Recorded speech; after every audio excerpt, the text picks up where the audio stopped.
Bonjour à tous, merci d'être là aujourd'hui pour 45 minutes de débat animé, je l'espère, sur les complémentarités au service de la multimodalité, le fluvial, le ferroviaire. Comment peut-on faire pour améliorer cette multimodalité qui est au programme de notre société et de ses acteurs économiques. 4 invités pour en débattre aujourd'hui. Dans l'ordre géographique, d'une certaine façon de présence, Ivan Stempielinski, qui est président du GNTC, le Groupement National du Transport Combiné.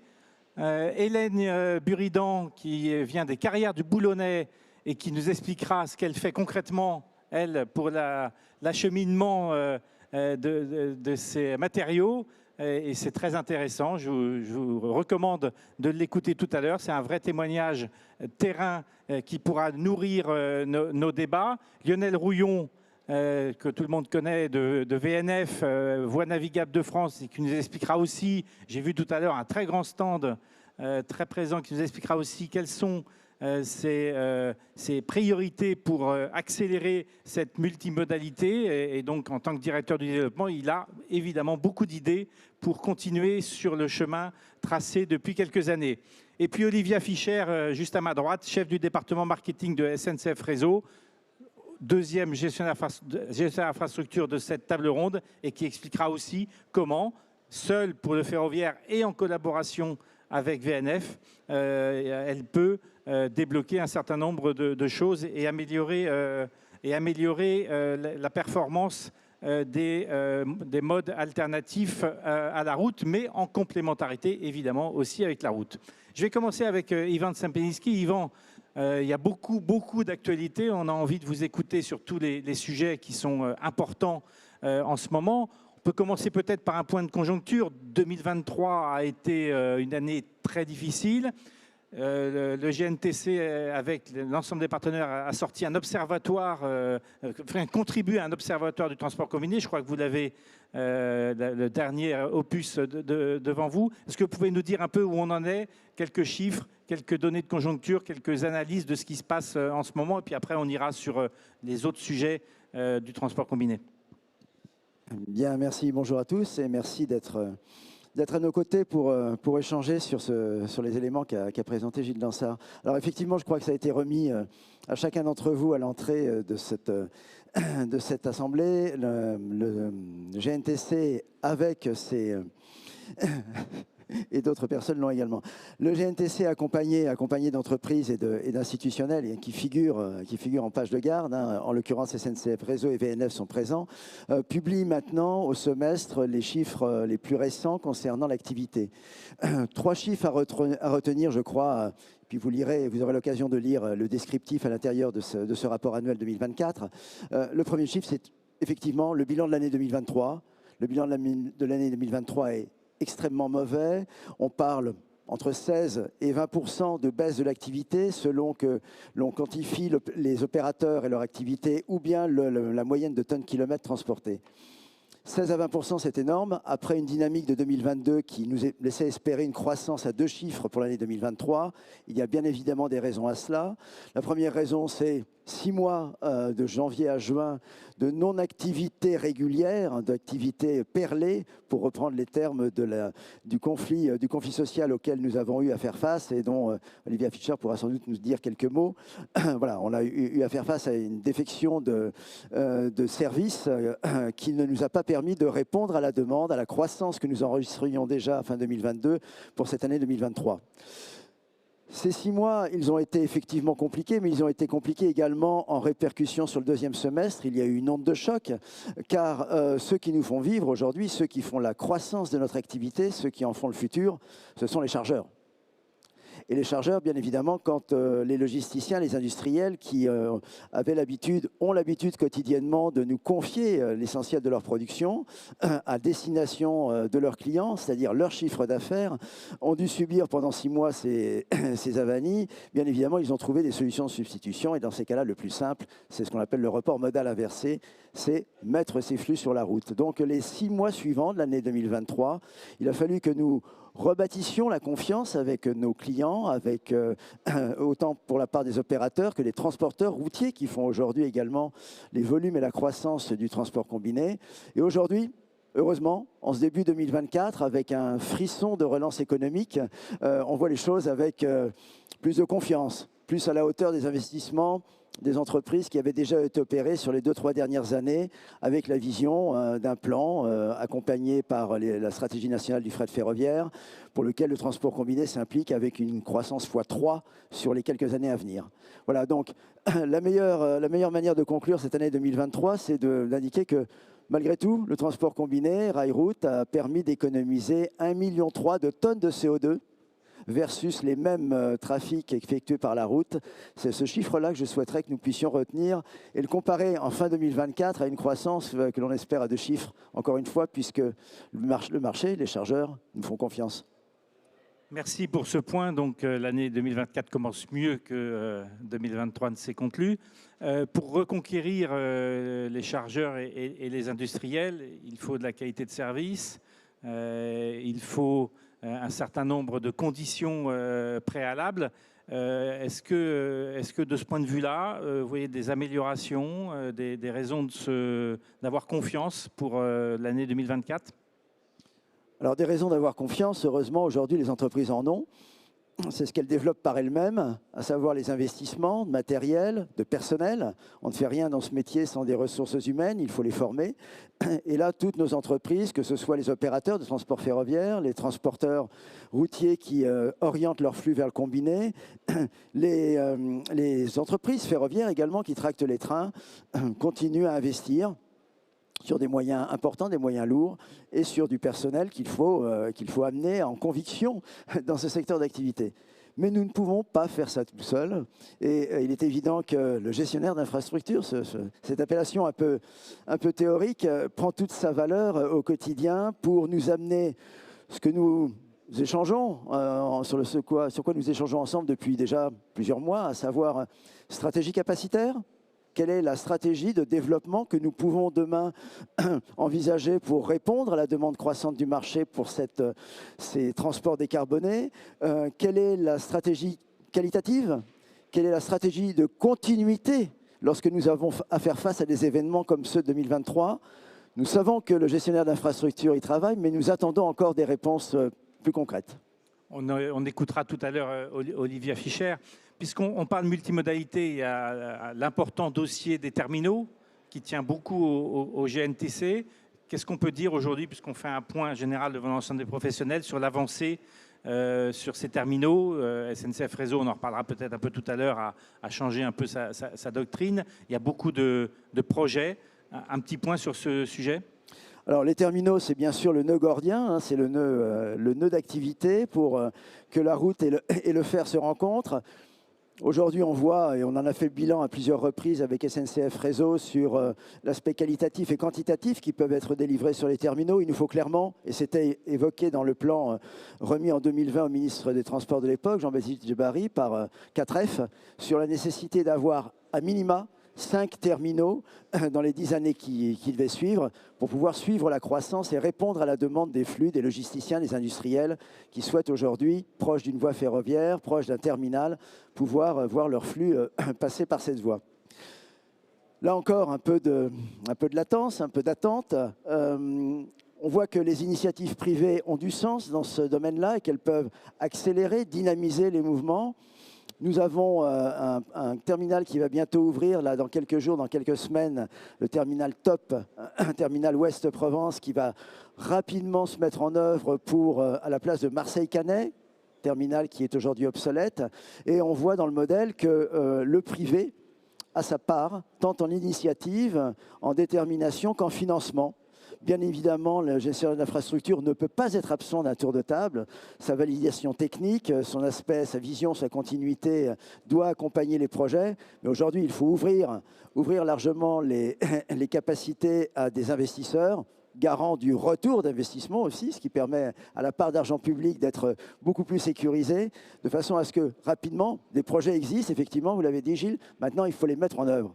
À partir du moment où on détermine sur la carte un endroit d'implantation, il faut à minima 5 ans pour qu'ils sortent de terre et qu'ils voient le premier train y entrer. Donc c'est maintenant qu'il faut prendre les décisions. Plusieurs sites, en l'occurrence en région parisienne, ont été déjà portés en shortlist. Qu'est-ce que l'on fait sur ces sites? Comment on les met en œuvre? Comment on travaille avec les régions, avec les territoires, pour une mise en œuvre rapide à horizon 5 ans? Et on a vu que les régions avaient envie de s'impliquer dans ces terminaux. On parle beaucoup du terminal près d'Orléans, sur lequel la région Normandie et la région Centre-Val de Loire ont investi. Effectivement, donc on sait qu'aujourd'hui, nous avons des demandes du marché, nous avons des demandes des régions. À nous de faire le lien, avec vous, SNCF Réseau, pour mettre en œuvre la mécanique qui est lourde. Hein. Voilà. La création d'un terminal ne se fait pas sans avoir un cahier des charges extrêmement complet, mais c'est la décision qui prime. Avant de poursuivre avec nos autres invités, je ne peux pas ne pas évoquer le dossier brûlant du moment, les méga camions. Le sujet médiatiquement est un peu caricatural. D'un côté les anti, de l'autre côté les pour. Quelle est la position du GNTC sur ce sujet? Est-ce qu'il est possible de faire une multimodalité intelligente avec des méga camions qui viendraient approvisionner du fret ferroviaire dans des terminaux adaptés? Est-ce que c'est possible? Est-ce que c'est un rêve? Est-ce que ce serait une sortie un peu de crise sur ce sujet ou non? Alors effectivement, c'est un sujet qui a enflammé les tribunes des différentes organisations professionnelles, et bien évidemment chacun y est allé de sa réponse et de ses arguments.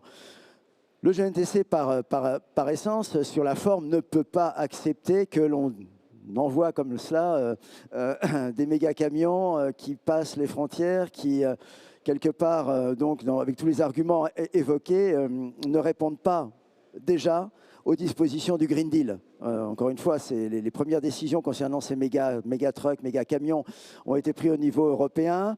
Au niveau européen aussi, nous avons un autre dossier sur lequel aujourd'hui nous nous sommes investis au niveau combiné, au niveau ferroviaire, c'est le Green Deal. Prouvons que les deux sont compatibles, prouvons qu'il peut y avoir effectivement, comme vous me le précisez, des acheminements qui puissent mêler combiner et route. Encore une fois, bon, je pense que le débat perdra en flamme et gagnera en raison dans les jours à venir, je l'espère en tout cas. Pour nous, simplement, tout ce qui est éligible en flux ferroviaire doit passer par le ferroviaire. Tous les éléments liés au Green Deal, tous les éléments liés à la décarbonation amènent les réponses et la cohérence de ce raisonnement. Après, si nos chargeurs aujourd'hui ne trouvent pas les solutions avec le combiné et sont obligés d'aller les chercher avec des méga-trucks, c'est aussi à nous de nous remettre en question pour savoir ce qui peut leur manquer et ce qui peut les amener à être encore plus en apport sur le combiné. Et là, nous devons travailler effectivement avec SNCF Réseau, régularité, capacité, stratégie capacitaire, quelques mots que j'ai dit déjà tout à l'heure, je crois. Retrouver les voies du dialogue. Exactement. Merci pour cette première prise de parole. Lionel Rouillon, pour VNF. Je vais faire un peu de teasing sur le baromètre qui va être dévoilé tout à l'heure. Le mode fluvial est assez plébiscité, notamment parce qu'il bénéficie d'une grande régularité, d'une grande fiabilité, mais ça n'est pas son seul atout. Est-ce que vous pourriez nous dire en quelques minutes quels sont les projets principaux, les pistes d'amélioration et qui peuvent séduire les chargeurs pour faire de cette multimodalité un usage quotidien de leur logistique? Merci. Ça marche? Oui. Le mode fluvial, bon, c'est un mode qui est un mode du juste à temps. Je ne vais pas vous raconter que c'est le mode de l'urgence, qui arrive rapidement, qui gère. Non. On avance sur le fleuve entre 6 et 12 km/h, parfois un petit peu plus. Mais l'avantage, c'est que peu de congestion, des réserves capacitaires importantes, une certaine flexibilité, puisqu'on n'a pas à réserver les sillons très longtemps à l'avance, et ce qui fait notre complémentarité par rapport au fer également. Et on travaille conjointement, chacun avec ses avantages au bénéfice des clients, donc je peux dire ça tranquillement. Et puis, également, de plus en plus, avec le canal Seine-Nord-Europe, un réseau qui gagne en taille, en capacité d'emport, et donc, par définition, en capacité à fournir finalement des chantiers, des silos, des chargeurs divers et variés ou des envois à l'export sur 2000, 3000, 4000 tonnes. Sur 2000, 3000, 4000 tonnes quand on envoie vers l'export. C'est un mode qui est également économique. Alors, pendant longtemps, on s'est concentré exclusivement sur la partie transport. Il se trouve qu'il y a quelques années, on a pris conscience que tout ça s'intégrait dans une chaîne logistique et qu'on a commencé à regarder la compétitivité de la chaîne dans son ensemble. D'où une politique portuaire aujourd'hui qui nous permet d'offrir des coûts de manutention qui sont clairement meilleurs qu'avant et plus compétitifs. D'où une convergence avec SNCF Réseau, parce qu'on est quand même sur des métiers où si vous voulez baisser le coût unitaire, un jour ou l'autre, il faut que vous traitiez des volumes. Et les volumes, par exemple sur le conteneur, les volumes qui viennent des lignes de fer ou du fleuve, si vous voulez amortir votre grue, si vous voulez amortir votre Richteker, votre portique ou votre Richteker, vous en fichez de savoir d'où ils viennent. L'important, c'est que ça tourne le plus régulièrement possible. Donc typiquement, sur nos ports, aujourd'hui, on a un appel d'offres en cours sur la Moselle. L'une des conditions, c'était clairement qu'il y ait un OFP dans le groupement qui répondait, un opérateur ferroviaire de proximité, pardon, et qu'il y ait un projet de développement aussi ferroviaire, parce qu'on est assez fort sur l'axe nord-sud, de ce point de vue-là, vers Anvers, mais il n'y a pas de fleuve de grand gabarit qui vont directement vers la région parisienne ou qui remontent directement vers Dunkerque. Et donc là, c'est plutôt le fleuve qui est complémentaire par rapport à nous, ou par rapport à l'Alsace d'ailleurs, si on va vers le centre-Europe. Donc c'est ces différents avantages qu'on est en train de mettre au service de nos clients, ça, et une rénovation de la flotte progressivement, qui fait que le coût s'améliore. Le coût et la qualité s'améliorent. Alors justement, il y a des marchandises qui sont particulièrement bien adaptées au transport fluvial, qui ne sont pas dans un juste à temps un peu exigeant, mais qui demandent en revanche une prévisibilité du planning de livraison d'arrivée. Donc vous arrivez à vous combiner avec Réseau pour faire sur ces marchandises-là des propositions intéressantes aux chargeurs? Alors, les commissionnaires de transport qui sont les gèrent intermédiaires, l'intégration font ce travail-là, oui. En revanche, quand ils ont des besoins, typiquement de pouvoir élargir leur spectre, parce qu'à un moment, ils vont gérer un flux et puis ils vont se dire tiens, j'aimerais bien avoir une plateforme multimodale à tel endroit où je pourrais concentrer mes flux, où je pourrais, le cas échéant, apporter des services logistiques, où je pourrais ensacher, où je pourrais cribler, où je pourrais, etc. Et après, envoyer. Ils ne vont pas avoir 10 000 terminaux différents, suivant que c'est du fer, suivant que c'est du fleuve, suivant que... Donc l'intérêt à ce moment-là, c'est quand ils se retournent vers nous, qu'on puisse leur offrir cette souplesse de pouvoir s'installer. Donc il y a une recherche foncière qui va avec, qu'on puisse leur permettre de s'installer dans nos terminaux et qu'on puisse leur ouvrir le fait d'avoir accès à la trimodalité sans aucune difficulté. C'est quelque chose qui est nouveau, ce serait beaucoup dire, ça fait quelques années qu'on le fait, mais c'est quelque chose qui a clairement gagné en intensité ces dernières années et qui maintenant devient systématique, cette recherche-là. Après, j'apprendrai à personne que la recherche foncière, c'est un métier exigeant, que le fait de faire émerger des plateformes trimodales, les brancher fer et les rapprocher de gares de triage, ça implique de jouer avec notamment la programmation de nos amis de SNCF Réseau. C'est un métier exigeant, mais ça marche. Ça marche et ça nous permet globalement de gagner petit à petit en compétitivité. Vous le disiez tout à l'heure, pour faire le teasing du baromètre qui arrivera plus tard, on a un peu le vent en poupe et c'est pas pour rien. Alors vous avez le vent en poupe aussi parce que vous êtes écologiquement assez exemplaire, même s'il y a encore du travail à faire sur les péniches, hein, et vous avez des programmes de verdissement de la motorisation.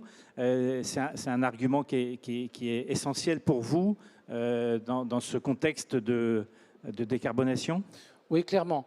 Un bateau, quand vous l'achetez, ça peut vivre gentiment 30 ou 40 ans. Bon, si on continue à vivre avec les motorisations et les capacités d'il y a 30 ou 40 ans, on va quand même avoir un pépin sur le verdissement et on a un pépin sur la compétitivité.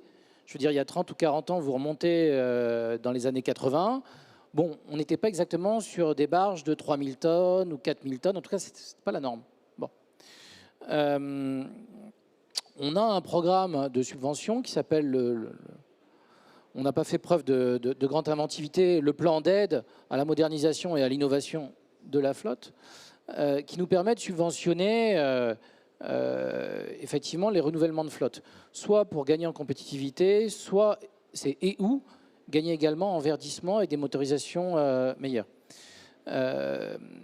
Deux choses là-dessus. D'une part, si c'est seulement changer les moteurs ou moderniser la flotte par la subvention, on pèse 10% du besoin. Alors, sur un élément donné, on peut aller un peu plus loin. On peut, dans un projet donné, monter jusqu'à, je ne sais pas moi, 110 mètres, c'est entre 4 et 5 millions.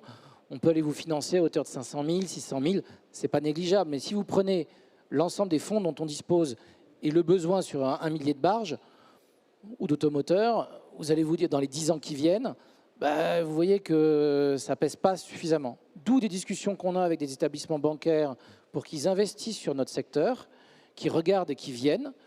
On commence à avoir des succès. On en avait un qui était très actif, Crédit Maritime, pour ne pas le citer, pour ne pas lui faire la pub, mais après tout, il était le premier. On a d'autres qui commencent à arriver.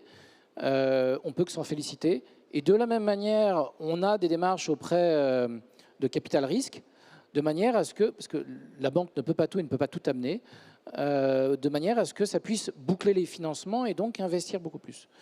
Ça, c'est un point. Et le deuxième point pour le verdissement, et j'en termine en 1 minute, il y a les moteurs, mais pendant que vous chargez un bateau, il passe aussi une certaine vie à quai. Et donc, l'intérêt pour nous, il est double. Il est d'une part de mettre des bornes électriques sur les quais, parce que c'est autant de carburant qui n'est pas brûlé, et d'aider à renouveler les motorisations et le cas échéant à mettre des carburants alternatifs.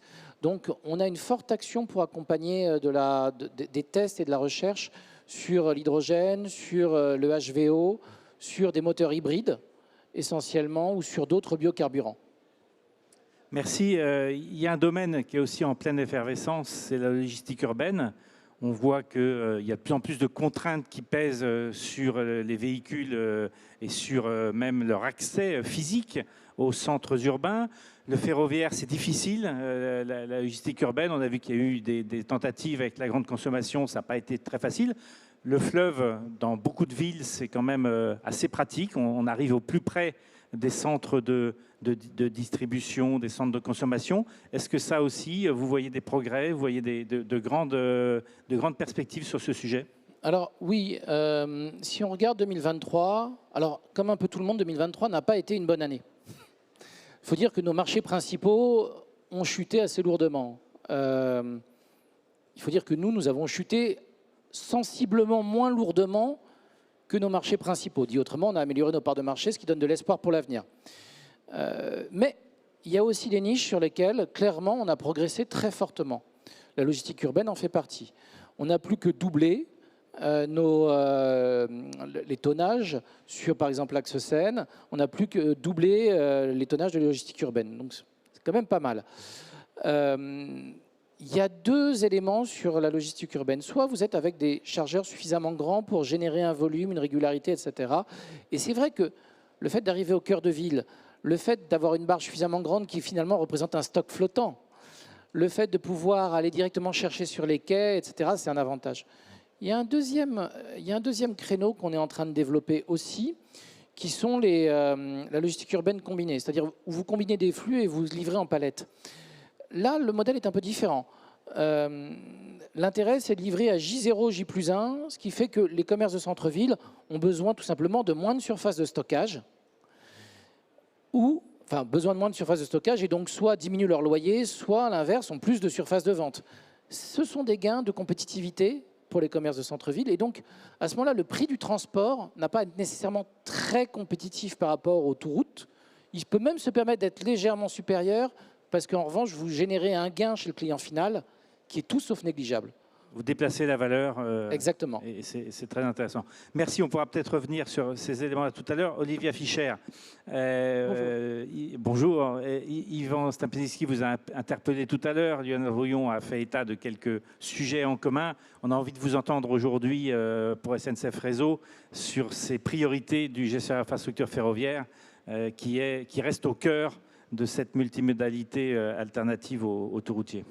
Merci Gilles. Alors d'abord, premier point, effectivement, dire que parmi les priorités de SNCF Réseau, il y a bien le développement du fret ferroviaire et en particulier le transport combiné qui en est un peu la locomotive. Effectivement, si on reprend quelques chiffres, oui, on peut considérer que l'année 2023 a été extrêmement difficile. Avec, oui, de notre côté, on a une baisse on a noté moins 16% en tonnes kilomètres, effectivement, entre 2022 et 2023. Néanmoins, quand on regarde un petit peu plus loin, aux horizons 5 et 10 ans, et c'est l'objet des scénarios de mobilité qu'on partagera demain dans le cadre du comité des opérateurs du réseau, on peut être encore optimiste avec des croissances de 3 à 4% dans les 5 à 10 ans par an. Donc on table et on prépare le rebond et la reprise du fret ferroviaire. Donc on va essayer d'accompagner ça du mieux possible. Alors effectivement, il y a tout le travail autour des investissements qui montent en puissance, les investissements de réseau, mais aussi essayer d'organiser les investissements prévus ou annoncés initialement par l'État. On verra ce qu'il en restera, mais on a fait un gros travail quand même avec l'État, avec les opérateurs ferroviaires, avec le secteur pour chiffrer ces investissements et ensuite les séquencer et les prioriser du mieux possible par rapport aux besoins des entreprises ferroviaires. Donc on a chiffré le besoin à 5 milliards d'euros, 5,5 milliards d'euros sur 2024-2032. On espère qu'on arrivera à en récupérer un maximum, donc le travail est en cours. On a malgré tout aussi à plus court terme, quelques bonnes nouvelles du côté des chantiers de transport combiné. Au-delà des investissements à planifier, on y travaille déjà. Donc on parlait de Vénissieux, dont on a augmenté la capacité de 50%, qui va ouvrir en 2025. On parlait aussi des Aubrey, qui là aussi va nous permettre d'agrandir le chantier également en 2025. On sait aussi qu'on a beaucoup de travail encore à faire devant nous sur les grands chantiers de transport combiné. On sait qu'on a des chantiers saturés et effectivement, on part à la recherche d'investissements. Donc, on a lancé déjà des études et des recherches de financement pour Avignon, pour Valenton. Mais on sait que ça ne suffit pas. Voilà, on va encore avoir besoin de chantiers importants et on va avoir besoin de tous les acteurs pour développer ces chantiers. Et également, comme vous le disiez, des initiatives privées. Donc effectivement, voir Top, c'est une très bonne nouvelle, le terminal Ouest-Provence. D'ailleurs, je vous recommande d'aller voir le spectacle qui est sur le salon là, sur ces 3 jours, parce que c'est une belle initiative, c'est très intéressant. Donc voilà, c'est une bonne nouvelle. Et puis, on aimerait aussi insister sur le fait qu'il n'y a pas que un besoin en gros chantier, mais également en petits chantiers qui sont peut-être plus faciles et plus rapides à mettre en œuvre. Donc là, sur la question du time to market, de combien de temps ça prend d'ouvrir un chantier, on a aussi un exemple, par exemple, je pense à la plateforme de Puyo qui a été développée par Géodis, où en travaillant sur la conversion d'installations, sur la reprise d'ITE existants, on peut peut-être arriver à faire des choses plus légers, moins coûteux et qu'on arrive à mettre en service plus rapidement. Et puis, effectivement, on a ce travail avec VNF d'identifier des chantiers trimodaux. Donc on en a 16, je crois, identifiés aujourd'hui, qu'on aimerait effectivement développer parce qu'effectivement, je tiens à redire qu'on considère que le rail et le fleuve sont complémentaires, en particulier en cas de perturbation de l'un ou l'autre des autres modes. Donc c'est un des chantiers qu'on regarde avec VNF, dans quelle mesure on peut arriver à proposer des solutions de report de l'un à l'autre sur des travaux, par exemple, qui peuvent entraver une route ferroviaire ou quand le débit peut être plus difficile dans le fluvial. Donc ça, c'est la première partie sur les investissements. Et puis après, sur là aussi, pour répondre à Yvan sur qu'est-ce qu'on fait aussi au quotidien. Alors, évidemment, on sait qu'on a une qualité de service qu'on doit encore améliorer. On y travaille, voilà, Yvan. J'aimerais pouvoir m'engager, mais en tout cas, on travaille à améliorer cette qualité de service, déjà dans la planification, effectivement, et dans la capacité commerciale qu'on alloue au fret. Donc là, on a des progrès tangibles dans le nombre de sillons qu'on met à disposition du fret ferroviaire. On s'est amélioré là-dessus, donc on planifie un peu mieux. Deuxième point, on essaye aussi de mieux prendre en compte les commandes sillons donc on s'est amélioré de 16 points dans la réponse aussi, dans l'adéquation des sillons qu'on vous propose par rapport à la demande. On est encore à 75%, c'est pas parfait, je le sais, mais c'est en voie d'amélioration sur les sillons qui correspondent parfaitement à votre demande. Et on est à de l'ordre de 93% dans l'adéquation, dans les sillons répondus au total. Donc ça, c'est la partie capacitaire. Pour la capacité, il y a aussi tout le travail que Réseau met en place depuis 2-3 ans maintenant autour des plans d'exploitation pour arriver à planifier la capacité beaucoup plus en amont, aux horizons 5 et 10 ans. Et tout ce travail autour de cette planification des sillons, ça nous permet de faire plus de place aussi au fret et de dégager davantage de sillons et d'identifier un peu plus en amont les sillons qu'on va réserver au fret ferroviaire. Donc voilà, donc ça c'est tout ce travail autour de la capacité qui est encore en progression, mais c'est un énorme travail en ce moment avec vous, les entreprises ferroviaires et les associations professionnelles. Et l'autre point, oui, c'est la régularité. On sait que c'est le point numéro 1 et l'attente numéro 1 des entreprises ferroviaires et des chargeurs, d'arriver à arriver en temps et en heure comme indiqué. Donc là aussi, il y a un programme qui démarre chez SNCF Réseau qui s'appelle H00 System, qui a pour but effectivement, qui se donne des objectifs chiffrés d'amélioration de la ponctualité. Donc ce programme va permettre aussi d'embarquer pleinement le fret dans les objectifs de régularité. Et puis effectivement, plus spécifiquement sur la question des aléas qu'on a pu subir, en particulier les grèves l'année dernière. Ils vont m'interpeller sur le retour d'expérience qu'on vous doit sur les grèves. On y travaille. Donc il y a un travail qui s'est engagé très étroit avec la direction des opérations pour voir comment, pour la prochaine grève, on peut mieux vous accompagner, mieux accompagner le fret, mieux anticiper l'information, la partager avec vous et vous faire repartir plus rapidement pour alléger, on va dire, l'impact des mouvements sociaux. Je retiens pour la prochaine grève. On ne sait pas quand est-ce qu'elle aura lieu. J'espère qu'elle n'aura jamais lieu. Dans la longue liste des irritants, il y a, quand on écoute aussi bien les chargeurs que les opérateurs de combinés, il y a la question des travaux. Respect des plannings et des plages travaux, rendu des chantiers au petit matin. Est-ce que là, vous progressez aussi sur cet aspect-là? Parce que c'est vraiment des irritants très importants au quotidien. Alors là aussi, c'est vraiment tout ce travail autour des plans d'exploitation. Et aujourd'hui, on arrive à sortir une première maquette 24 heures, donc qui montre tous les trains, qui anticipe en fait tous les trains qu'on aimerait faire passer sur une journée, tous les trains de fret, bout en bout. Parce que c'est aussi une gageure en fait, d'arriver à raccorder les différentes régions et d'arriver à tracer des sillons bout en bout à horizon 5 ans. Pour du coup aller voir nos collègues des travaux et leur demander aussi avec nous de s'engager sur cette maquette et s'assurer que ces sillons ne bougeront pas, qu'on va pouvoir les mettre au catalogue 2 ans avant, ce qui va nous permettre de continuer à mettre davantage de sillons et c'est notre objectif qu'ils soient de plus en plus robustes quand ils sortent au catalogue au moment de la mise en vente de ces sillons. Merci beaucoup. Je me tourne vers Hélène Buridan, une sorte de juge de paix, puisque c'est elle qui approvisionne tous ces trafics.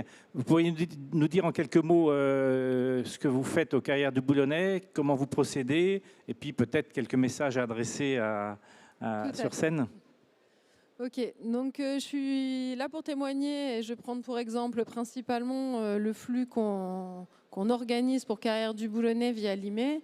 Donc on affrète aujourd'hui à peu près 400 000 tonnes de granulats au départ du nord, d'une carrière qui se situe entre Boulogne et Calais à peu près, pour vous situer, via le port de Limay. Et on utilise la péniche en mode un peu de distribution urbaine, c'est-à-dire qu'on utilise la péniche pour les derniers kilomètres.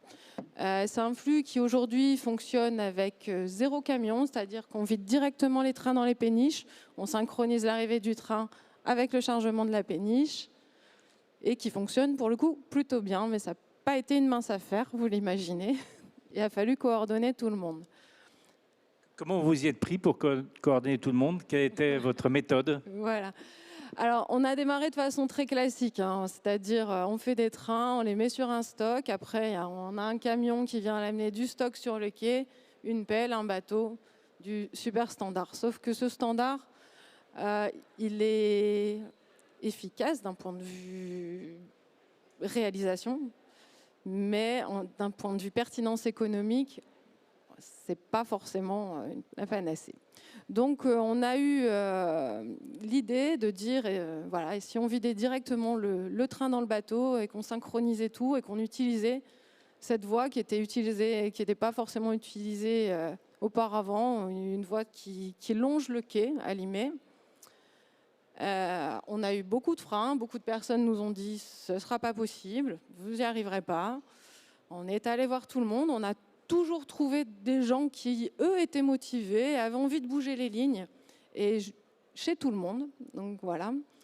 On a travaillé beaucoup, donc si on fait toute la chaîne avec SNCF Réseau et notre partenaire DB Cargo sur ce flux, donc notre entreprise ferroviaire, pour travailler sur les sillons. On a des comptes. Alors, en mettant en avant les contraintes à la fois d'optimisation des locomotives, du parc wagon pour arriver à des prix pertinents, mais aussi donc avec des délais sillons qui doivent rentrer dans nos plages et garantir une optimisation, mais aussi en termes de robustesse des sillons, c'est-à-dire voilà, les sillons, si on les obtient, on veut réussir à passer, etc. C'est pas évident pour Réseau. On est sur une zone où il y a beaucoup de trafic passager, sur l'axe Mantes-Paris, donc c'est pas évident. On a travaillé en groupe de travail, donc avec entreprises ferroviaires et SNCF Réseau, avec des horaires qui ont beaucoup bossé pour nous accompagner, avec des échanges sur les différentes solutions. Et on a trouvé des solutions avec des sillons qui sont performants et robustes. On a dû complètement changer nos modes de déchargement, enfin de l'organisation du travail, puisque en fait, on a fini par trouver un accord en se disant le mieux c'est de passer la nuit, comme ça on n'a pas de problématique de passagers en décharge. C'était aussi une bonne solution parce qu'on a aussi travaillé avec Aropa et nos voisins du port, ça les arrangeait bien aussi qu'on vienne faire ça la nuit d'un point de vue cohabitation. Donc voilà, on a vraiment modifié l'organisation. La batellerie a suivi, puisque, pareil, hein, les mariniers ont l'habitude de venir charger au petit matin et se sont organisés pour changer leurs habitudes. Ça a été de la négociation. Mais on y est arrivé.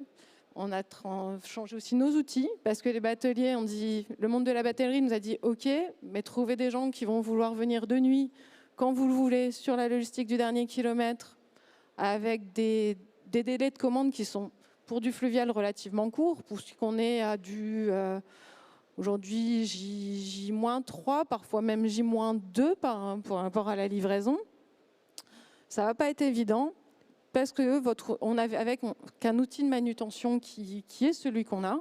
Et donc, on a travaillé avec nos fournisseurs pour développer un nouvel outil de manutention qui permettent de s'adapter à tout type de cale et donc faciliter aussi le travail de nos affréteurs fluviaux et maintenir des délais qui soient plutôt sympathiques pour nos clients qui sont parfois habitués à la route.